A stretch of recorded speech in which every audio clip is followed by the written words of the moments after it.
You're listening to Santa Fe Fashion Week Fashion Behind the Curtain podcast. I'm your host, Stephen Cuomo. I'm really excited to have Wanda back on our podcast. Wanda, can you tell us a little bit about yourself and how you got into the fashion industry? Hi, Steve. Thank you for having me back. So, my name is Wande, and I'm the creative director of Wande Clothings. I'm a very passionate entrepreneur because I believe that the future of fashion belongs to people like us who are visionaries, who believe that, fashion just goes beyond clothing. It's about telling a story, it's about um, creating an impact. So, that's who I am actually. And those are my beliefs. Fantastic. Now, where are you based out of? I'm based in Lagos, Nigeria. I've been doing this since I was a little girl, actually, but I decided to take fashion as a business more seriously in 2017. So it practically started as a hobby, doing things for yourself, doing things for other people. But later in 2017, I took it to the next level. Can you tell us a little bit about your design process from initial concept to the finished product and how you balance creativity with market demands? For my fashion process, it definitely starts with an idea. From an idea, it generates into a sketch. Then from a sketch, I kind of like get inspired by everyday moments, everyday environments. I get inspired by people. I get inspired by my surroundings, and I get inspired by trying to make a difference even when I'm creating my pieces. So that's actually how the design process goes. Then you create a sample or you create a mini collection. Then you see what it looks like and you test the market with it. Are you selling directly to the consumer or are you selling like wholesale to boutiques? One day clothings, it's a combination of different fashion brands. So I have the brand that focuses on selling directly to individuals. Then I also have the brand that focuses on large scale production for other fashion brands. So it now depends on which category we're talking about.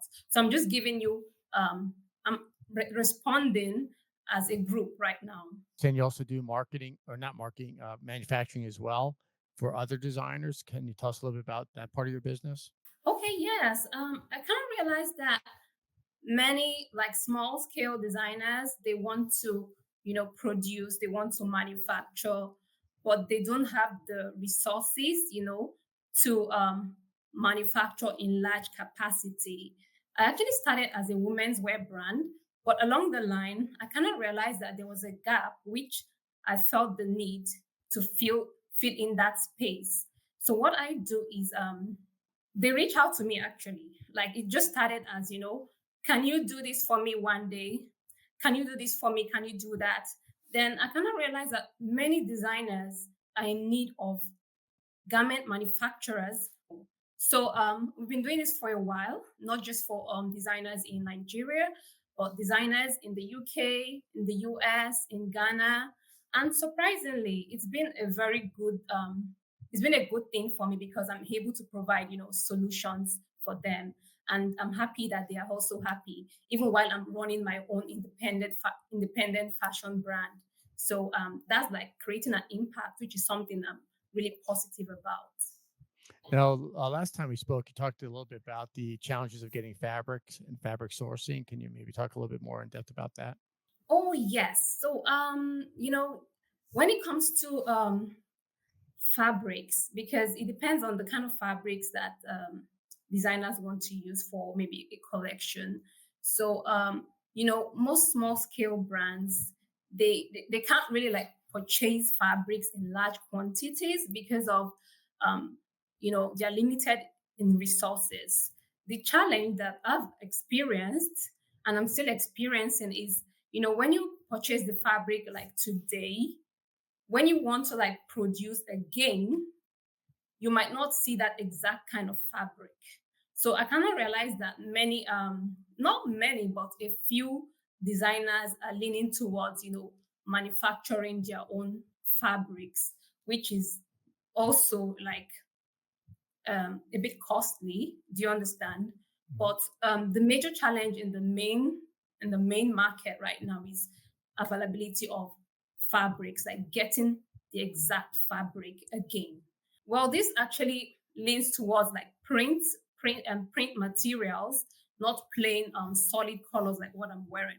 Like if you probably buying a print material, you have to buy it in large quantity because by the time you go back to the market, maybe next week or next 2 weeks, it might not be available.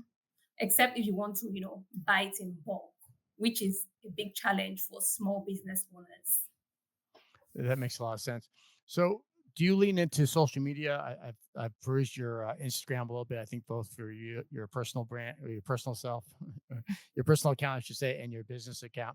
So, how important do you think digital marketing is in the fashion industry? How do you stay in touch with your clients? So, let's say you're selling directly to the consumer using social media, and then are you driving traffic to a certain website in order to fulfill those orders? Well, yes, having a website is good. It's your own property, it's your private property. So, you engage with people on social media. You can direct them to your website if you have. Like I literally just launched my website for my ready to wear brand. So in the past, I've been engaging with my clients on social media, but now, excuse me, but now I'm going to have to direct them to my website. But definitely, they can still have access to me on Instagram or whichever social media platform I choose to promote my brand. So, do you collaborate with other designers or artists? How important is collaboration with your fashion brand? To be honest, collaboration is a very important strategy because you need to collaborate to reach a wider audience. And right now, it's not just about your own brand; it's about people that you share the same ideas and values coming together to create something great. And with that, you're able to reach a bigger audience, and people even trust you more because you see that, oh, okay, if other brands can work together with you, that means you're probably doing something right. So collaboration is very important as a fashion designer. Personally, I've collaborated with stylists, I've collaborated with photographers, I've collaborated with makeup artists. Then I've even collaborated with other like fashion designers that would probably do distinct items. How do you stay ahead of trends while staying true to your unique designs and aesthetics? I talk oftentimes about Anthony Bourdain, Parts Unknown. He had a TV show about food and culture, but I also think like fashion and culture has a lot to do with it. So, being living in Nigeria, how does that play into like your fashion aesthetics? Okay, first of all, you need to like stay true to your brand identity. That's what sets you apart because the fashion industry is very competitive, and surprisingly, the number of people are doing almost the same thing, but identifying your own unique selling point is actually what keeps you, ahead of the competition. And infusing culture is also a game changer in your fashion designs, in your fashion brand, in whatever. So for me, I'm actually a global brand, and I have some designs that I infuse my native culture in, while I have some designs that that drives it tilts towards like maybe the Western design. So it's a combination of both for me. Very nice. And looking ahead, like what's your goals, I guess short term and long goal as far as your fashion business? Okay. So One Day Clothings, it's a group of different fashion brands. We have the ready to wear, we have the custom made brand, we also have the manufacturing sector. So the goal is to make an impact. The goal is to, you know, create something of value that is appreciated on a global scale. So that's the goal. So for the short term goals right now, we're trying to reach um, a larger number of our target audience. We want to clothe a number of people, and so that's we're trying some strategies like not high pricing for the ready to wear right now. We're trying to make it affordable, so looking good on a budget. So that's what we're trying to do for like the short term goals. But the long term goal is to make sure the brand is a global brand. It's not just about the brand right now. It's about creating value, creating an impact. I mean, that sounds well and good, and I think those are probably achievable goals. But how do you go about implementing those things? Let's start with the manufacturing side of it. So obviously, there's a lot of small designers that are looking for that kind of help where they could do smaller runs. But how are you kind of growing and scaling that part of your business, the manufacturing side? I'm someone that believes in, small steps, taking small steps and understanding the process while you're taking that step. So action comes with clarity. So we've been doing this. That's the manufacturing part. We started the manufacturing part in about 2 to 3 years now. And to be honest, I would say that the quantity we've been producing has become bigger compared to what we started with. The goal is actually to have a very big factory where we can be able to accept over 1,000 orders. But right now, we are not there. But at the same time, even if we are operating from a small space, but at the same time, we're still able to provide value to these fashion brands. So, like I said, the goal is to expand. So, which is something that's definitely going to happen over time. Do you feel like where you live at, is there enough skilled labor, seamstresses and stuff like that that can execute your plans? Oh, yes. Nigeria is filled with talents. We have so many talented young people that are willing to work and they are excited about what they do. So, human labor is not a challenge. It has never been a challenge. I'm also someone that believes in, equipping your staff. I'll use the word staff, even if it's probably on contract or full time. Yeah, my staff, equipping them, letting them understand how you operate. So that's actually what I do. I do like short trainings for them so they can understand my own processes. So there's no conflict, no friction. That's amazing.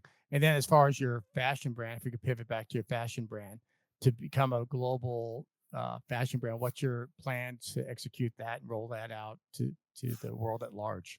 Okay, so to be honest, like I said, it's a process. Many global brands that we have now, they didn't just start now. They've started over time. Do you understand? But it's something that they held on to. Quality, quality. They made sure that whatever they're doing, it's quality. They made sure that they stick to their brand identity. So that's what I'm trying to emulate. Like I said, it's a process. We are gonna get there. We're not there yet, like completely where we want to be, but I'm making sure that whatever little steps and actions I take is leading me towards my main goal. Something that's on a lot of people's minds is sustainable fashion. Fashion is, I think, number one and number two as far as with water, making pollution and chemicals going into the water. I mean, it's a huge, huge problem, obviously. And so, how are you dealing with that in your manufacturing process and working with your clients? I know sustainability also includes the kind of materials that are being used in, the garment production. And since I don't have the full power to decide what fabrics, you know, these brands are going to use, because not all brands are sustainable brands, but it's something I usually like encourage. I encourage these brands um, to include sustainability processes in their design process, in their production. So for me, what we do is lean production, which is also avoiding waste. And I usually like recommend, okay, you guys can make use of leftover materials and creating maybe hair bonnets or something. Like you have like accessories, small purses, pouches. You can use it as maybe a side item when you're selling your pieces to your clients. So that's actually just a bit of the practices that I include. When you're working with designers that are in other countries, what is the process? So they reach out to you, they send the sketches. What is that early dialogue like when you're talking with designers? Most of them reach out to me, and they reach out to me, and we have like a first consultation where I understand what they really want. And I usually advise them, okay, I'll need a tech pack, a technical pack, because that literally like has all the information of their design in a document. So after they, send me the tech pack, and luckily, one of my companies, we create tech packs for fashion brands. That's Pro Illustrate. It's a digital and a fashion illustration brand. So the brands are unable to, create tech packs. And surprisingly, not even all brands know what a tech pack is. Like, like they're startups, they're just entering into the fashion industry. And they're like, oh, what's a tech pack? So I have to, explain what that is. For the ones who know what a tech pack is, they give me their tech pack, then we create a sample. When we create a sample, we thank God for the digital age. We do a video call and WhatsApp, Mhm. whatever, Zoom. So we do a video call. Then, if they're okay with it, then we go ahead with the excuse me, we go ahead with the bulk production. So, and there's some designers that they want to see what the physical sample looks like. So what we do is we ship it to them wherever they are. Then, when they're okay with it, or if they probably have corrections, so what we do is we create patterns, so we can do whatever correction on the pattern before going ahead to the bulk production. So this bulk production is not like it's a lot. So because these are like startups, they're just trying to test the market. They're trying to see, oh, okay, will this particular product sell? And they're literally always scared of creating large quantities. So what they usually do is like they usually do like 10 to 20 pieces of a design. That makes a lot of sense. On my podcast, I talk to a lot of emerging designers and people that, they're getting into it maybe later in life. They're not formally trained. Going back to what you're talking about with manufacturing, some people don't even know what a tech pack is. They're like, oh, I have an idea and I'm going to bring it to life. And so there's definitely a learning curve. But what would you say are some of the biggest challenges for small business designers, small designers in general, to get into the industry? Okay, first of all, I think one challenge small designers need to overcome is fear. Fear is actually a very big factor that's hindered so many designers and put them on one spot. So they need to take a step. Actually, taking a step is very important. When you take a step, you kind of gain clarity. You might not get the clarity immediately, but over time, I'm someone that believes in processes. So small business owners, they need to remove that old fear thing, that fear. It's actually a challenge on its own, to be honest. Then also getting customers that appeal to what they're selling. I think they need to be consistent, because the customers are not just going to come immediately. It comes when you take consistent actions. And another thing is your first product. You might not even see the kind of customers that you want, but that doesn't mean you should give up. You need to probably like try again, understand what strategy didn't work, understand, oh, okay, this is not working, let's see what we can adjust, let's see what we can change. And you might even have to do that over and over and over again and still not get it's actually a very Mhm. funny thing, and still not get any clients. But there's just I always believe in the big break. When the big break comes, it changes everything around. One celebrity or influencer or whatever, whoever might wear your outfit, and that's a big game changer. So just be consistent in whatever you're doing. And don't let failure hold you back, because don't let fear hold you back, because fear held me back a couple of times. I'm someone that, oh, I want it to be perfect. It has to look like the way Prada looks like. Prada has been in the business for a very long time. You cannot compare yourself to those brands. They started with so many, I'm sure they started with so many challenges. They started with so many mistakes. They started with so many failures. And they just did not quit. So I think being, wanting to be big, which is the vision, is great. But do not compare. You can, learn from what they're doing, include it, modify it, but do not compare. If not, you're going to be frustrated. And I don't think frustration is good in business. No, I agree. I think, the thing is like in some ways social media is great because you could build your community and launch your brand through your community. But then you also have that, you're comparing yourself with other people like, oh, that person seems so successful. And so, yeah, these things definitely take time. I often mention my friend Andy with his energy drink, and it's like 10 years in the making. And he's had to raise capital and, trying to get into different convenience stores as like a fashion designer, trying to get into boutiques. And there's definitely ups and downs. And a lot of people talk about following your passion, but passion will only take you so far. I mean, you if you're going to get into this business, you better have the will to follow through with it because there's going to be some difficult times ahead.